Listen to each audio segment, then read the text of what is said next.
love you. Jada, je G.I. Jane t'adore. 2, À can't armes wait to see égales, it. 2 n'attendent All que right? toi. Uh-oh, Richard. Oh, wow. Wow. Will Smith just smacked the shit Will out of Smith vient de me démonter la tête. him. Laisse le nom de ma femme hors de ta putain de bouche. Wow, dude. Mec, c'était une blague sur À armes G.I. égales. Jane joke. Keep my wife's name out your fucking mouth! Ce n'est pas un sketch. Non, ça fait des frissons. Gros malaise. Tu sais pourquoi on sait que c'est pas un sketch aussi. C'est quand il dit justement fucking mouse. On ne dit pas le mot, le F-word en anglais dans les émissions américaines. Là, on comprend tout de suite que ça a dérapé. Il faut expliquer ce qui s'est Ouais. passé. Alors, Chris Rock a comparé la coupe de cheveux de la femme de Will Smith, Jada Pinkett Smith, à la coupe de cheveux au Elle n'a crâne pas, rasé de elle a pas de Demi. cheveux, sa femme. Je vais expliquer tout à fait. Regarde, ça c'est l'affiche de À armes égales, le film avec Demi Moore. Elle s'était rasé la tête pour son rôle de G.I. C'était dans le film de Ridley Scott il y a déjà 20 ans. Et voilà, en fait, compare cette coupe de cheveux à celle de Jada Pinkett Smith, qui évidemment c'est pas une mode.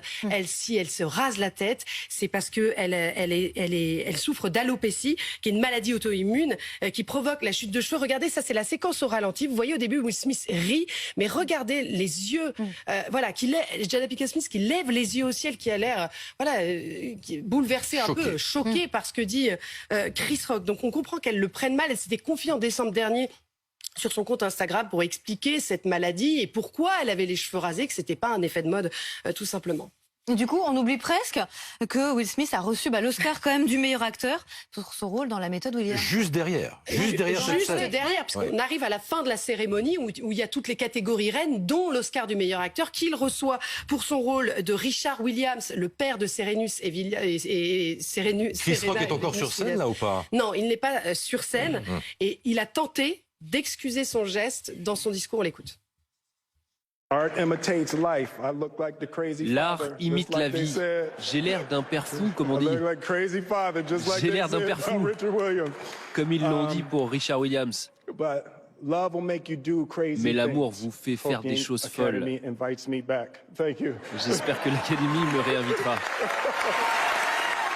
On ne sait pas trop s'il pleure parce qu'il est ému d'obtenir l'Oscar ou parce que, voilà, son geste, il sait que son geste va marquer quelque part l'histoire des Oscars. Il va marquer l'histoire des Oscars, évidemment. Et puis, en plus, ça gâche un peu la fête Bien pour sûr. lui, parce que c'est sa 3e nomination pour l'Oscar du meilleur acteur. Il n'avait jamais décroché la statuette. Il la décroche enfin à 53 ans.